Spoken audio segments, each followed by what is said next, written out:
Jet ফুয়েলের দাম বাড়ায় বেড়েছে বিমানে যাত্রী ভাড়াও। তবে দাম বাড়িয়ে জ্বালানির যোগান নিশ্চিত করা সম্ভব হবে না মনে করেন বিশেষজ্ঞরা। তাদের আশঙ্কা, ডলার সংকটে উল্টো বাড়বে মুদ্রাস্ফীতি। সমস্যা সমাধানে স্বল্পকালীন চুক্তিতে বৈদেশিক ঋণে জ্বালানি আমদানির পরামর্শ দিচ্ছেন তারা। এছাড়াও সংকট মোকাবেলায় জ্বালানি ব্যবহারে নাগরিক সচেতনতার হওয়ার তাগিদ বিশেষজ্ঞদের। সর্দার রাজীবের রিপোর্টে বিস্তারিত। আগের মতোই clean. Berger easy clean fresh, দেয়ালে দাগ থাকবে না, রাখবে সুরভিত। মধ্যপ্রাচ্য যুদ্ধের প্রভাবে পড়ছে বিশ্ব জ্বালানির বাজার। স্পট মার্কেটে ব্রেন্ট ক্রুড অয়েলের দাম বেড়ে ব্যারেল প্রতি $100 ছাড়িয়েছে। Above $86 a barrel.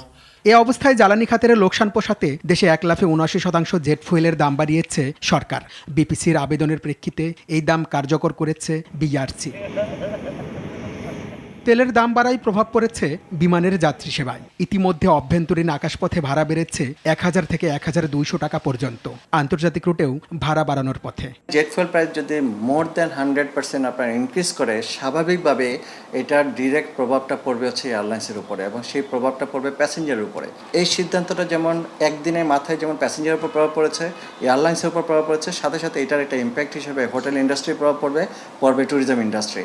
বিমান টিকিটের দাম বাড়ায় যাত্রী সংকটের মুখে দেশের অ্যাভিয়েশন খাত। এর ফলে ধস নামার আশঙ্কায় সংশ্লিষ্টরা। পরিবহন খরচের কথা বিবেচনায় যদি নেওয়া যায়, আপনি কেন এভিয়েশন সেক্টরকে বিবেচনা বাইরে রাখবেন?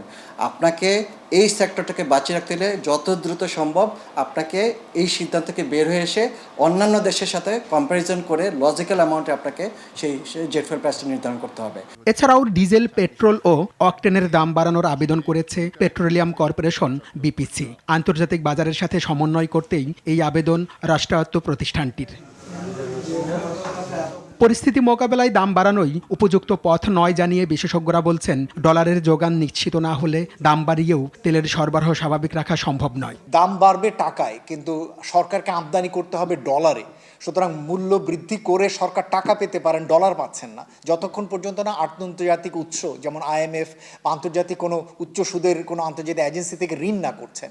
আমরা মনে করি যে ঋণ করার ক্ষেত্রে কিছুটা সতর্ক থাকা, মূলত স্বল্প সুদের কিছু ঋণ সরকার যদি সীমিত আকারে অল্প সময়ের জন্য যদি পান, এরকম ক্ষেত্রেই শুধুমাত্র ওই ঋণগুলো ব্যবহারের প্রয়োজন রয়েছে।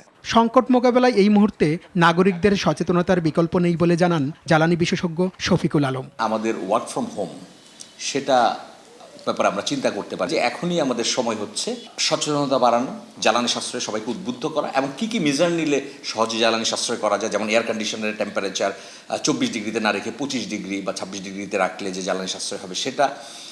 আরেকটি হচ্ছে দিনের বেলায় সূর্যের আলো যতটুকু সম্ভব ব্যবহার করা যায়।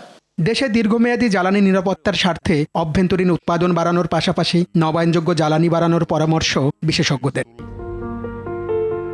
সর্দার রাজীব, RTV, ঢাকা।